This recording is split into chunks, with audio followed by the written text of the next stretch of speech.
It might be thought that science is, or at least that it should be, value-free, that value judgments made by individual scientists, or even value judgments made by the rest of us out here in the non-scientific part of society, that these ought to be left at the lab door, that within that laboratory, within the real practice of science, values should not be taken into consideration.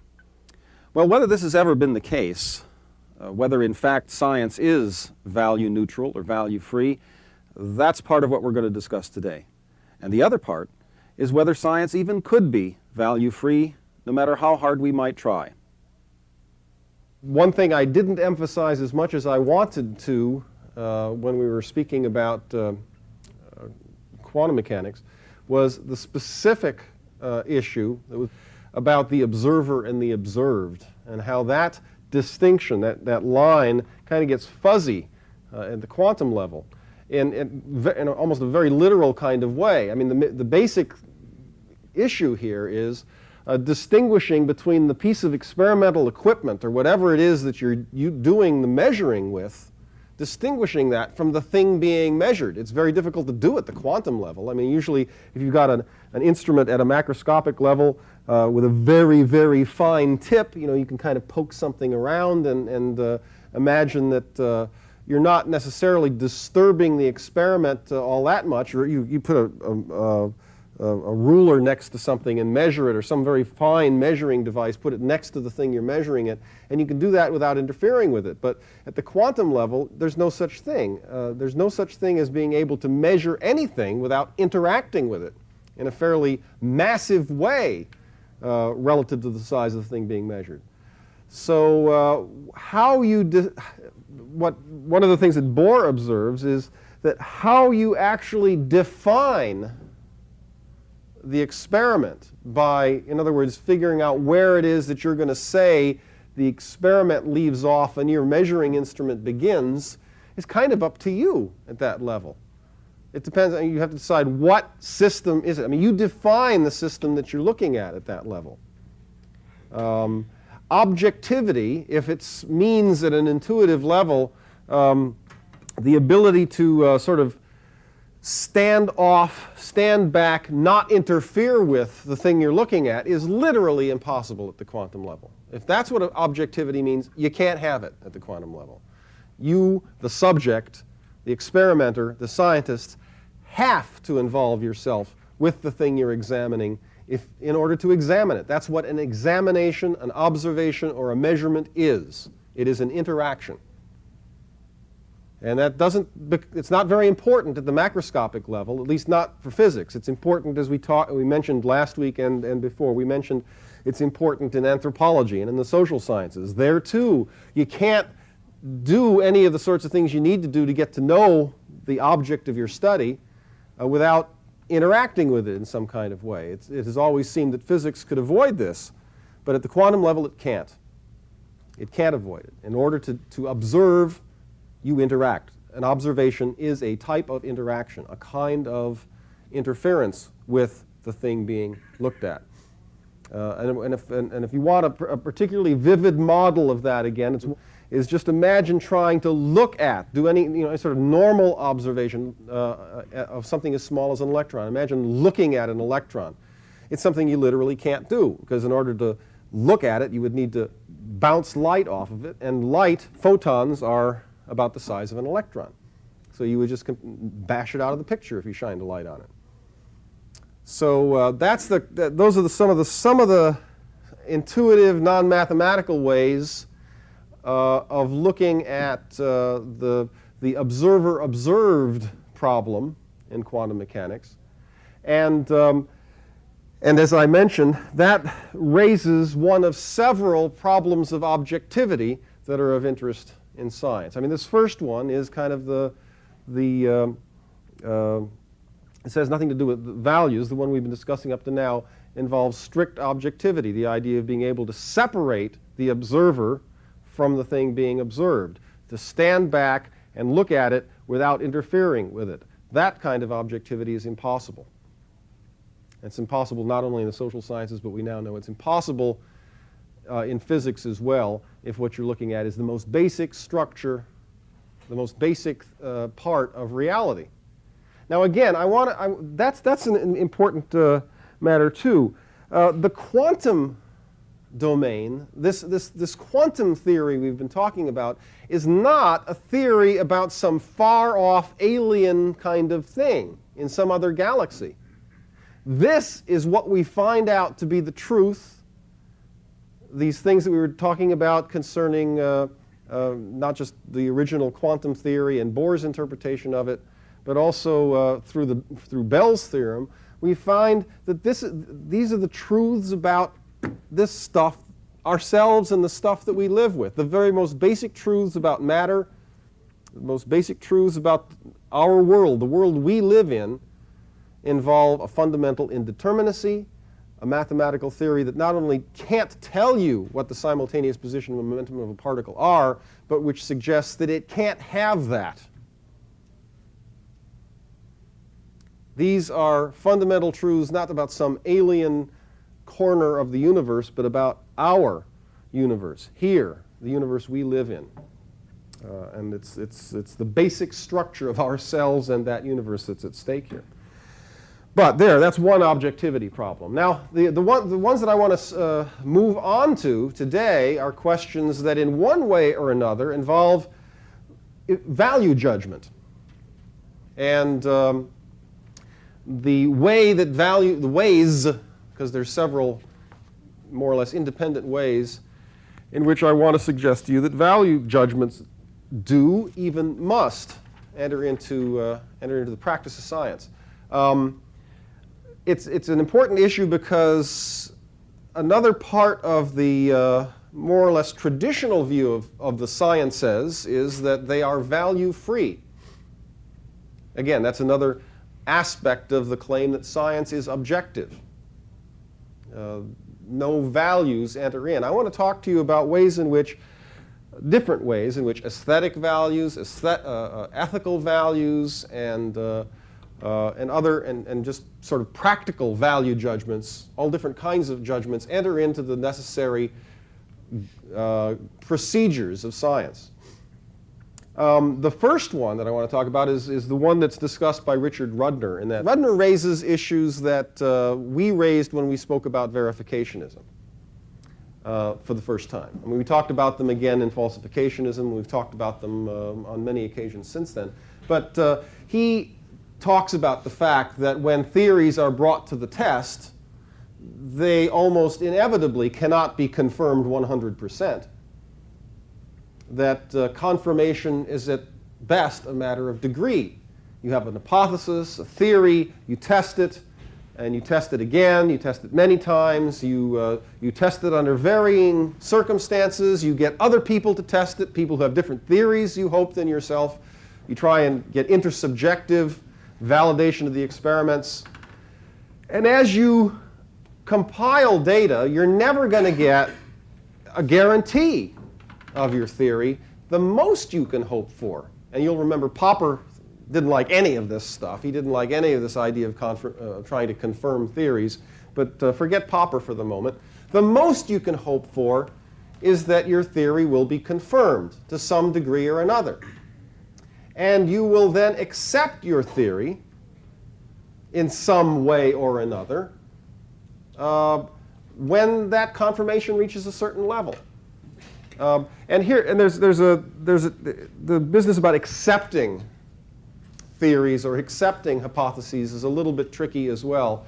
I suppose that most cautious scientists, understanding many of the things that we've been talking about, most scientists won't ever believe that they have 100% confirmation of any theory at all. They'll say, well, there's at least some positive possibility that even the best confirmed theories, even the most well-supported theories, might still be wrong.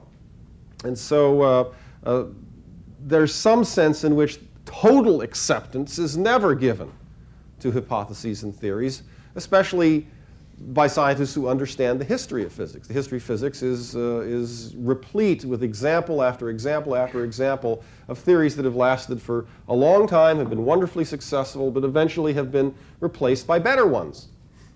So scientists are cautious enough so that there's some sense in which they never give full acceptance to theories. So when we talk about accepting theories, it's really kind of a practical issue. A theory is accepted when it begins to be used as part of the background assumptions in other experiments. I mean, that's a kind of a pragmatic sort of acceptance. It doesn't preclude the possibility that after a while scientists might pull some of these things that they have accepted in this pragmatic sense, pull them back out and look at them again. They might have some reason to suspect that maybe they were wrong in using some of these background theories. But a practical sort of acceptance of this kind is necessary if scientists are going to go on with their work. They need to make use of hypotheses, theories, best confirmed guesses even, in taking the next step. They have to make certain assumptions. And so that's the kind of acceptance we're talking about. What Rudner points out is that there has to be some judgment made. And this is a value judgment of a rather practical sort. A judgment made that sufficient support has been found for this hypothesis to make use of it as a background assumption somewhere else in some other experiment, or in the design of a piece of equipment, or in the development of a theory. I mean, one has to have one must make a judgment at some point and say, all right, I think that enough data is in, or that the data is clear enough. Even it might not be a question of large numbers of experiments. It might just be for some reason an experiment is a dramatic confirmation, and the importance of this particular confirmation is sufficient to give scientists the feeling that they may use the theory that's thus supported in their further work. So that's one of the things that Rudner highlights, that in the very business of deciding when a theory is sufficiently confirmed to go on, to make use of it, that's going to require a value judgment. What's interesting about Rudner's article is that he notes that different applications may call for different degrees of confirmation in order for you to decide that something is adequately supported. For example, if what you're doing is trying to figure out some treatment for a disease, you're trying to figure out a way of designing a better drug of some sort, you're always going to have to ask yourself the question, is this safe? Or what, are the side effects relatively safe? People who are designing drugs have to ask the question, because they have to use theories at every step of the way, hypotheses at every step of the way. Is the hypothesis I'm using, are my assumptions Are my assumptions safe enough, given the fact that this is going to be used for consumption by human beings?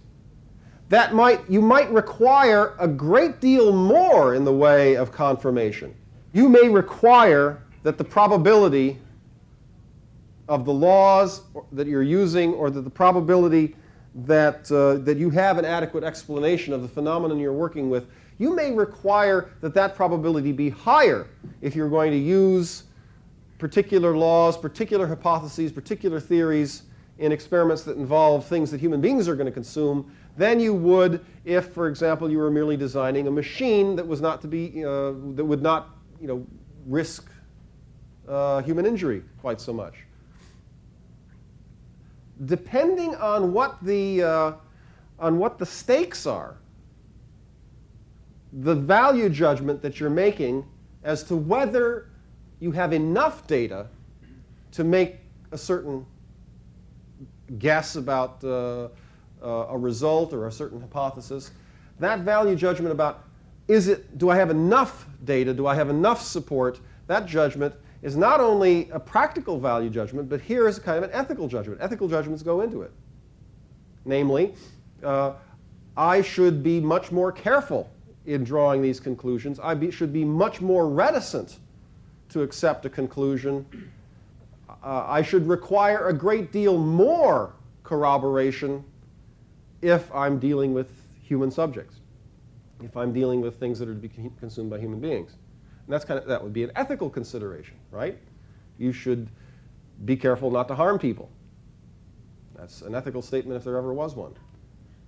And aesthetic judgments can go into this as well. Now, there's a lot of ways of dealing with this. I'm going to choose a kind of an unsubtle one, but imagine that what you're trying to do is to figure out a process of restoring a great artwork.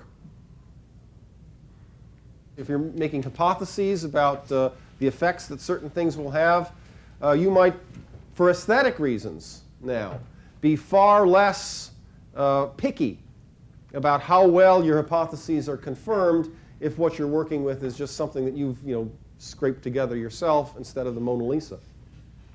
Now that's pardon me? Is this still Richard Rudner speaking? No, he used an ethical example. He talked about medicine and stuff, and I'm just showing you that the same argument. I mean, we're still with Richard Rudner's argument. The same argument works, that value judgments, not just the practical matter of, which is all by itself, it's a general value judgment. Have I got enough data to confirm this hypothesis? That's a value judgment of a practical sort, no matter how, no matter what's at stake. But when he points out that often your decision as a scientist that you do have sufficient data would be different if the consequences, if there are going to be consequences for human subjects, than they would be if there were not.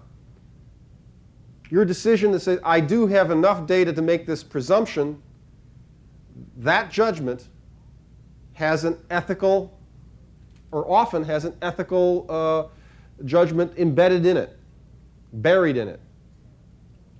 I say, no, I don't have enough data yet to use this hypothesis.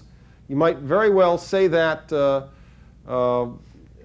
in the case of designing some medicine or something that's to be consumed for people, whereas the same amount of data, the same quality data would be perfectly sufficient for other purposes. You'd say, oh, that's enough. That's fine. We can go with that one. You see the point? So that there are often ethical judgments made in the very business of drawing conclusions, the stuff that the positivists were talking about, drawing conclusions from premises, trying to figure out scientific method. How is it that scientific reasoning proceeds? Right there, within scientific reasoning, Rudner argued, there are value judgments that are necessary, are unavoidable. Now, another familiar issue that brings value questions into science has to do with experimentation. And the kinds of experimentation that can be done varies from kind to kind. Experimentation on human subjects has got to be under different kinds of restrictions than experimentation on chairs. This is one of the things that sometimes seems to account for the different rates of progress in the social sciences vis-a-vis the natural sciences. Some people have attributed the different rates of progress, the idea being that progress in the social sciences is very slow, progress in the natural sciences is very rapid. Some people have attributed that to the fact that we're just not, it's not ethical to conduct experiments of the kinds, of the same kind, the same intrusive, invasive kinds on people or even on any animals that we would feel perfectly comfortable in performing on any inanimate object. I don't think that can explain very much, because the restrictions that people have imposed upon themselves in experimenting with animals have not been particularly severe. And so there's been a lot of experimentation through history on animals, as much, I think, as anybody has ever wanted to, without much of a hue and cry. There's been a hue and cry in recent years about animal rights and experimentation on animals, but that's a recent enough phenomenon. At least, there have been anti-vivisectionists for as long as science has been around, but animal rights movements have actually gotten some teeth. There's laws now that sort of support them, and almost any institution in which there are animal subjects that are being worked on have to undergo the scrutiny of at least some boards that from time to time come in and see the conditions of the animals and try to make sure that the animals aren't being tortured. But that stuff, at least with teeth in it, doesn't have many teeth yet, but that kind of restriction on research isn't old enough to really support the claim that it's the unavailability of that kind of experimentation that distinguishes the sciences of living creatures from the sciences of inanimate objects, anyway. Plausibly, though, we don't know as much about the human species, and it's and sociology. These sciences, sociology, psychology. If political science could be a science, I'm not sure what kind of science it would be, but if political science really were a science, maybe it is plausible to say that those sciences have not progressed very quickly because it's not been, there's always been this ethical restraint. That makes some sense to me. Again, though, I suspect that there are other reasons that are more important for the differing rates of progress between the social sciences and the natural sciences. But what's clear here, though, is that value questions enter in. There are some experiments that just may not be performed.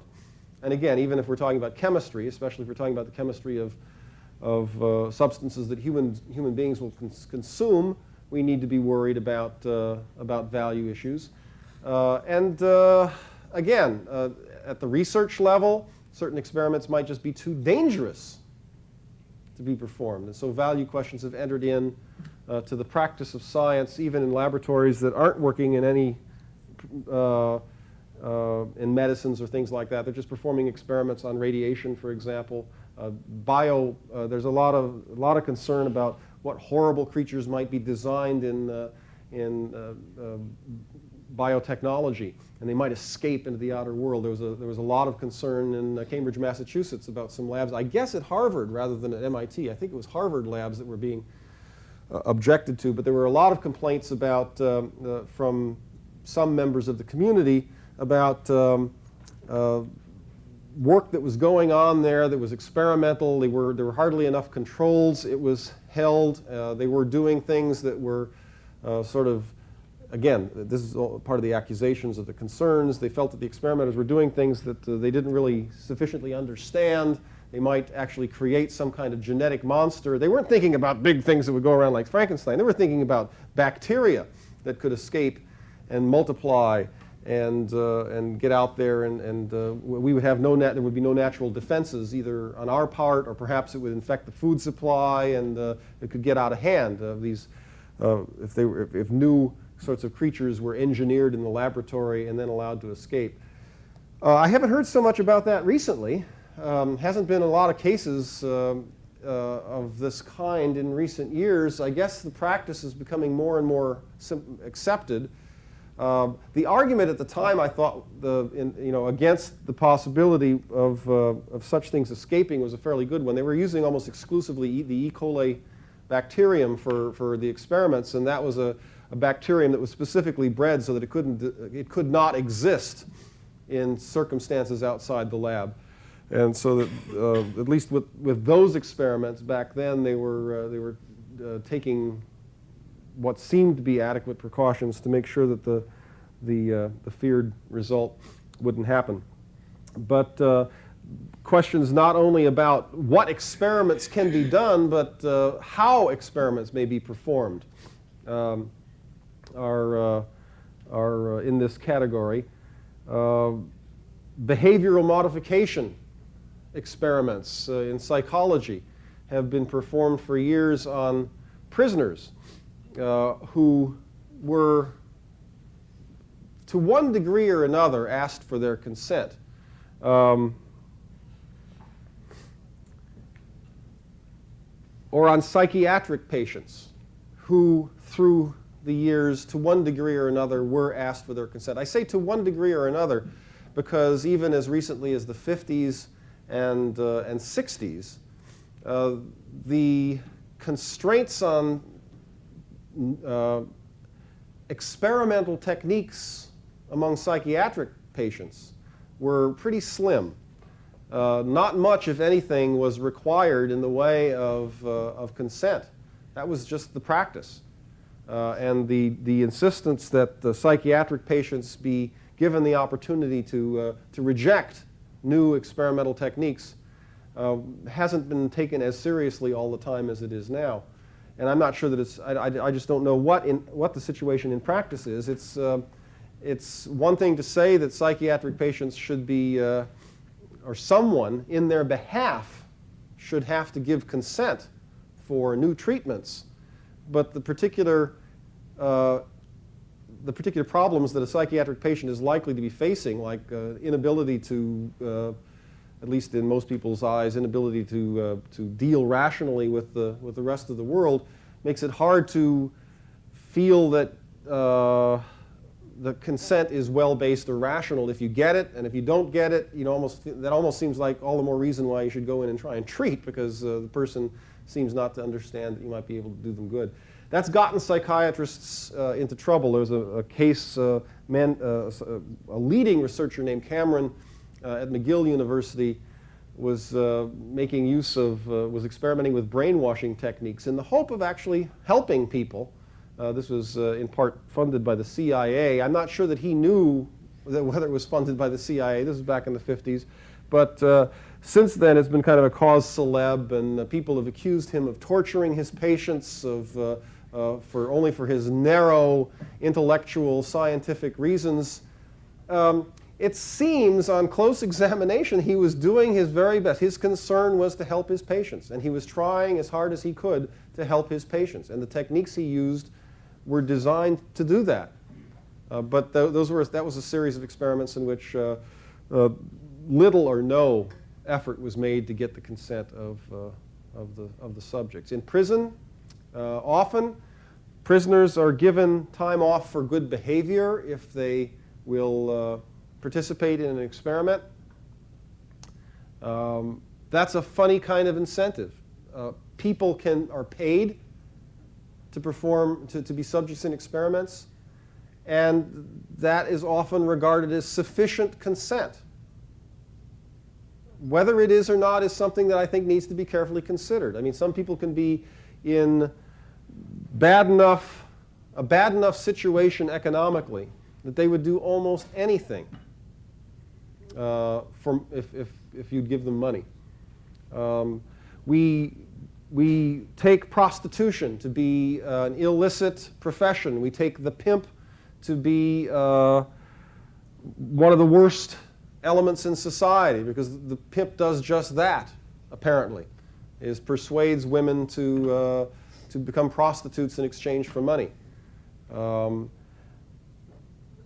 So the mere fact that someone says, "Okay, I will do this for you in exchange for a cash payment," ought not to completely settle the issue about whether this is an ethical contract. Nor should it necessarily be settled, I think, that prisoners have given adequate consent. If what they have to choose between is prison and freedom. You offer something that is very difficult to refuse. And it's not clear that a real, fully informed contract, legitimate contract, has been entered into when these kind of subtle forms of constraint are present. At least those are issues about experiments and ethical questions, again, that come in, that enter into science. But questions also enter in when we talk about whether scientists should work on projects. Forget about now psychiatric patients, but should scientists have worked, well, maybe have worked on the nuclear project, for example. The Manhattan Project was, I guess, first embarked upon with real vigor once World War II had started. But I think Albert Einstein's famous letter to Roosevelt was in 1939, before we'd actually gotten into World War II. And Einstein pointed out to Roosevelt that there was a possibility, given the recent developments in atomic theory, there was a possibility that a nuclear weapon could actually be designed. And there was also the disturbing fact that a great many of the best minds in physics, Einstein had been one of them, but people who were the most brilliant people in physics in the world, a huge proportion of them were in Germany. And that there was good reason to think that somebody over there would put two and two together, and we had better be seeing to the same thing ourselves. I'm not sure how Einstein, I don't remember how Einstein's letter left it, but he urged the president to take this seriously. And in the course of a few years, the Manhattan Project was undertaken, in which scientists were enlisted, Niels Bohr among them, under a pseudonym. He was flown back and forth across the Atlantic to partake in this project. Bohr was someone who very early on had thought this really wouldn't be possible, but and most physicists thought that it would be very difficult to control this reaction. In principle, in theory, it's possible to split the atom and release its energy, but that it would be very difficult to contain or control this or use it in any kind of way. And of course, the fission bomb, the atom bomb that was created by 1945 is a very sloppy sort of device, but still, even that, it just, it's not in control at all. But even that, uncontrolled fission was not regarded by a lot of scientists as possible, but they embarked on the project and in a few years developed it, produced 2 bombs in 1945. By that time, Germany was out of the war. No one thought the Japanese might have atomic bombs, and 2 atomic bombs were dropped on Hiroshima and Nagasaki in August of 1945. The question might arise, should scientists participate in such projects? And you've got real serious ethical dilemmas there. On the one hand, there's Einstein's. I mean, Einstein is as gentle a man as you can imagine. But there's Einstein's argument. These people are developing an atomic bomb. They're very likely to make one. You better be able to have one, or you better look into what they're doing so you know what's going on. Saving the world from people like Hitler looks like a good, strong reason why you'd better participate in such a project. But what's the end result? The end result is huge numbers of people dead. Huge numbers of people dead who probably don't deserve to die. I mean, it's civilians who died. Not just civilians, but civilians did die in large numbers in those attacks. And you can't avoid that. There's no avoiding it. And then the question gets a little more complicated when you realize that in the development of the hydrogen bomb, there wasn't quite the same sort of consequence at stake. I mean, this is by 1948-49, both, not long after World War II, by I think 1948 or 49, the Soviet Union had learned how to develop an atomic bomb of their own. So now it was the Soviet Union and the Cold War that was the issue for the next umpty-ump years. Nonetheless, both sides had atomic bombs. It wasn't clear whether the Soviet Union had a delivery system that was as good as ours, but they could deliver it. They had airplanes. They had great bomber fleets. They could deliver the thing. But both sides had the atomic bomb, and suddenly it became necessary to develop the hydrogen bomb, which is a fusion weapon. And that weapon was much more destructive. There, the issues aren't quite so good. It's not like they might have a bomb and we wouldn't have one. There, it was an issue of, well, we both got the bomb. We'd better go get a better one. I mean, we've got a balance now. Let's upset the balance and get a better one. Even if you're convinced that it's the forces of evil on the other side, there's serious issues that have to be resolved there about whether you should participate in such projects, whether you should participate in Star Wars. Some people think Star Wars to be the best bet for the defense of a nation. I mean, something like, maybe not Reagan's original sort of prosaic idea about Star Wars, but a lot of people feel that space-based defense systems are the best possible defense that the world could have against nuclear warfare. And other people point out how easy those could be used for offense. And we'd better not set something up like that, because if they're captured by the wrong people, or if the wrong people take power in our own country, then they're excellent. It's an excellent opportunity for world domination. If you can shoot down everybody else's nuclear weapons, boy, are you in a good position to conquer the world. And that was one of the qualms that the Soviet Union had about Star Wars. He said, well, now you say it's a defensive weapon, but this requires a substantial amount of trust on the part of the rest of the world that you're not going to use this to blackmail us, because you've got deliverable nuclear weapons and you've got a space-based defense system. So what's going to stop you from conquering the world? And so there's the dilemma. On the one hand, boy, if you could really develop something that effectively stopped missiles, that would be terrific, wouldn't it? But terrific in a lot of ways. Terrific for you and if you or a future administration or something goes wrong in the United States and we don't have a democracy anymore in the future. That's happened before. There are serious ethical questions about that. There are questions about working for the CIA, which are going to come up in the lives of some of the people in this room, I suppose, or perhaps have. And depending on what the CIA is doing in one year or the next, there may very well be ethical questions that arise about the use to which your labors are going to be put. I mean, the things that you do, you will most likely do for professional reasons, for reasons you are interested in exploring a certain problem. But we get here into an area that's very touchy. To what extent is the scientist responsible for end use? It's not an easy answer. Some people might want to answer that question as scientist is 100% responsible, shouldn't have anything to do with any tainted project. Probably not possible. And other people would say, no, scientists aren't responsible. Scientists just answer the questions. They're not the ones that use it. They have no responsibility in this whatsoever.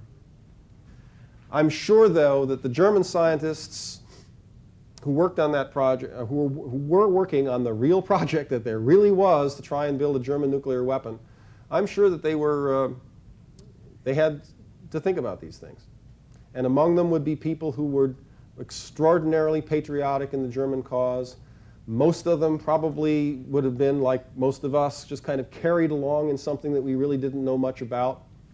And there would be many of them who were critics, and many of them perhaps even who undertook to undermine the efforts that were being done there.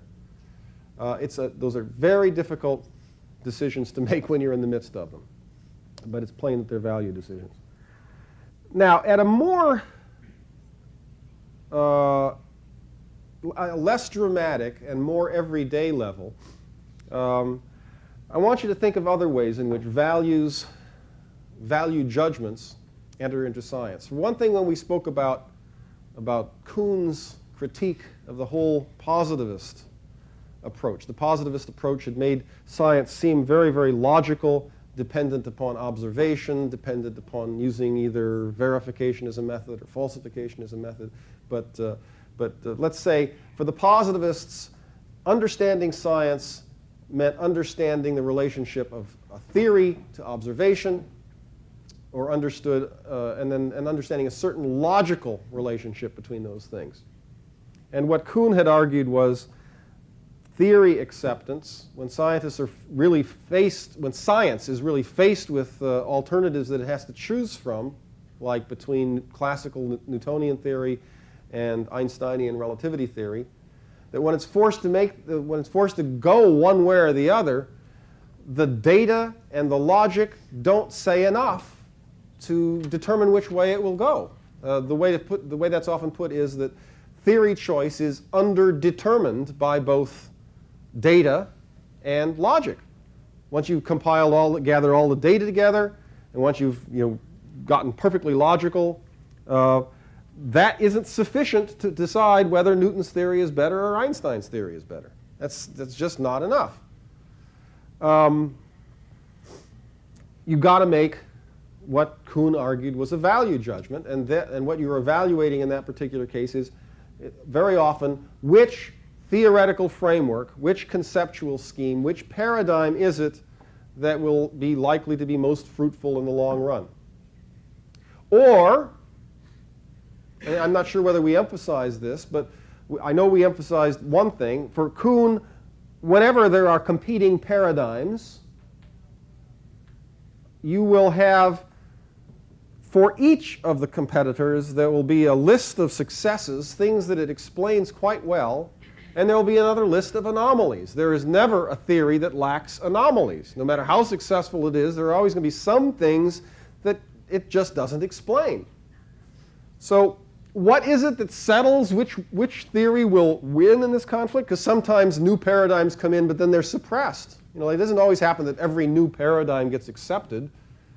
Frequently, someone will offer some new way of looking at an area of science, area of physics, say, and it'll gain some kind of enthusiasm for a while, but then it won't seem to work out or won't seem promising enough, and people will kind of drift off back to the old paradigm, maybe having changed it, tinkered with it a little bit to add some of these new the features of the new one. But mainly, the old paradigm survives. What Kuhn argues is that whenever one paradigm or another does emerge from a period of revolutionary science, it often does so because it seems to solve not more problems, and certainly not all problems, but the problems that are more important at that particular moment in time. How this decision about which ones of the most important problems gets made, that's left kind of vague.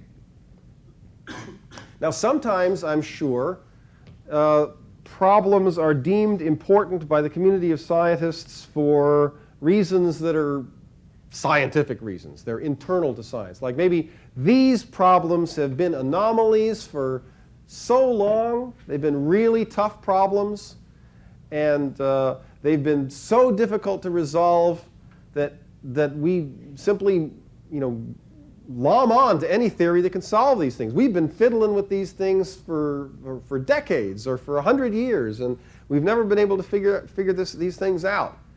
And so maybe the reason to say that these are important problems is because they've been really dogged anomalies, real things that have really attracted physicists' attention. That would be a value judgment internal to science. It was saying these are the more important ones because they're the ones that have interested us. I mean, they're the ones that have really kind of drawn our attention for a long time. Or maybe another one that's internal to science, another kind of reason for saying that these are the more important problems, again, a value judgment, but maybe the reason for saying that is because they're somehow fundamental. Boy, if we could solve these, then it seems that this whole other class of problems would then somehow get settled as well. So that they would serve as pivotal points, as keystones to solving other things, or even to opening up new areas. If we could solve this problem, boy, then we'd open up a whole area we haven't even looked at very carefully yet. All of those things would be reasons internal to science for saying that some problem domain is more important than another. What I want to really get to is problems, or not problems, but reasons external to science for saying that some problems are more important than the others, and talk about some of the impact that these external value judgments, often made by the society or some part of the society, these external value judgments can actually change science, actually can and do probably change science.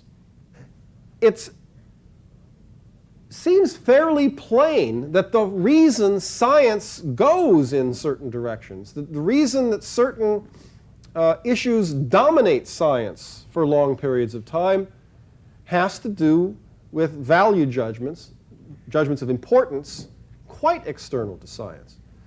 It's probably no coincidence that there was huge progress in astronomy in the 1400s and the 1500s. I mean, Copernicus came along in the 1500s. These were the years of wide-scale exploration on the high seas, on the part of many European nations, Spain, Portugal, notable among them. But lots of efforts to, well, first of all, there's Columbus in 1492, and Magellan sails around the world, but there's an awful lot of money invested on improving trade routes over the high seas. Navigation over these long distances when you're out of sight of land becomes more important than it ever had been before. When you're within sight of land, you can use landmarks to go by. But where there are no landmarks, when it's all water, what do you go by? The stars. So you can imagine that considerable funding was provided by royal families, because it wasn't IBM that used to fund things in those days, but and it wasn't the National Science Foundation, but it was something like that. The king would fund projects that would offer some hope that perhaps navigation would be improved. And the work of astronomers would just be valued more highly in a world where there was an interest in the result. I don't think it's a coincidence that in the 20th century, once some clues were available, even very early on in the 20th century, about the kinds of energy locked up within the atom, I think it's not a coincidence that research, that work, from that time almost till the present, has received that work has received from then till now tremendous support, both from private and public supporters.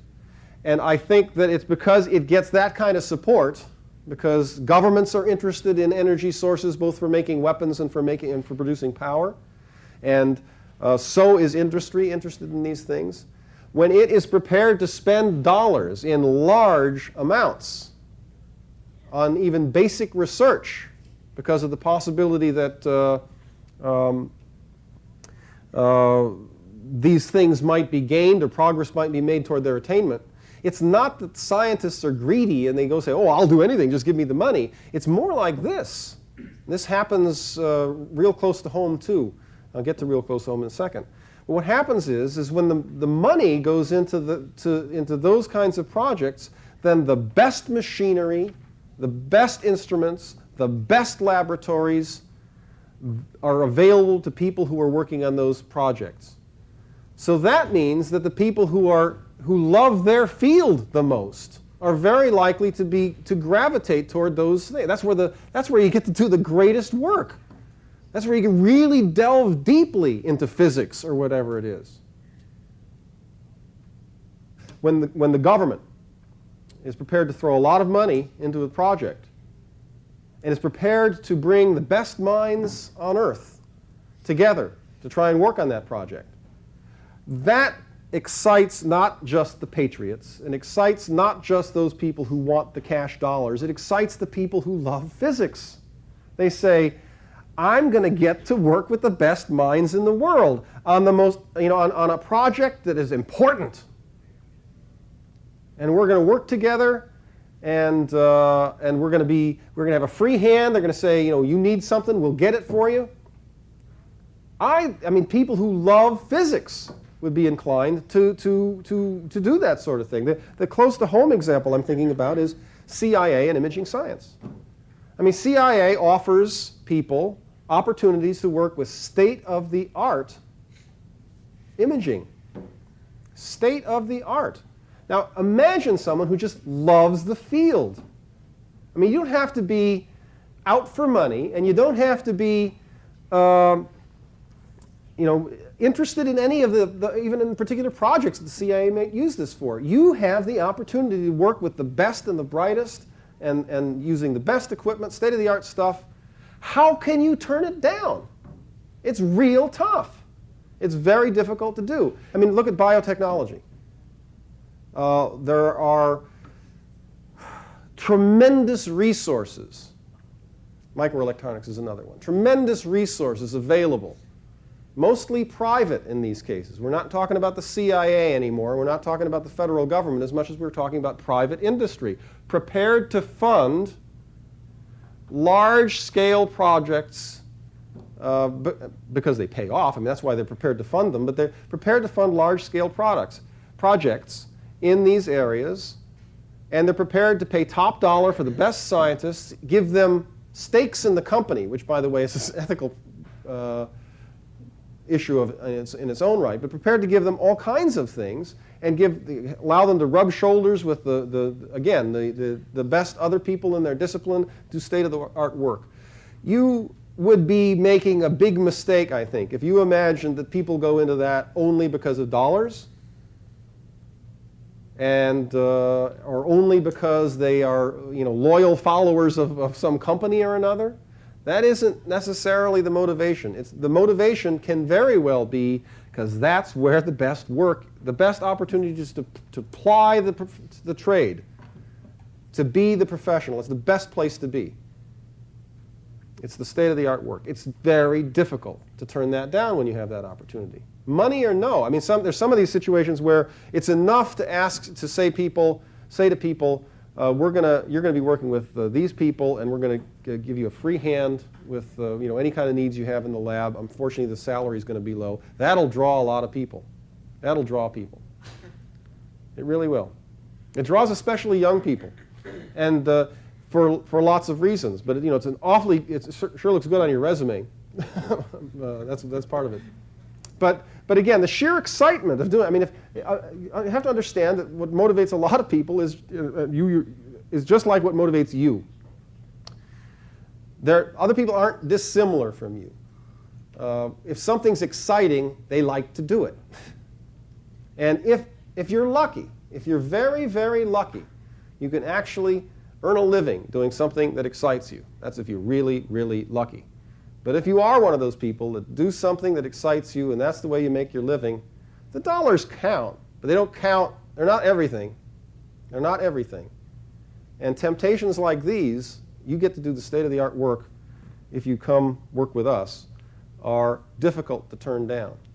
Now, I mention all this stuff because, remember, we talked earlier about Kuhn's idea that the decisions about which theories will get adopted, it's not always a decision, but the question of which theory will get adopted during these revolutionary periods, that is a matter that will be settled in part by which one does the best job with the most important problems. And what is an important problem might be something quite outside of science. It might be building the atomic bomb. So whichever theories best facilitate that, those will be the ones that, because again, every theory is going to have some things it does well and some things it does poorly. The ones you select are the ones that do the best job on the most important problems. The most important problems might be build an atomic bomb, produce a new source of energy, clean up the environment,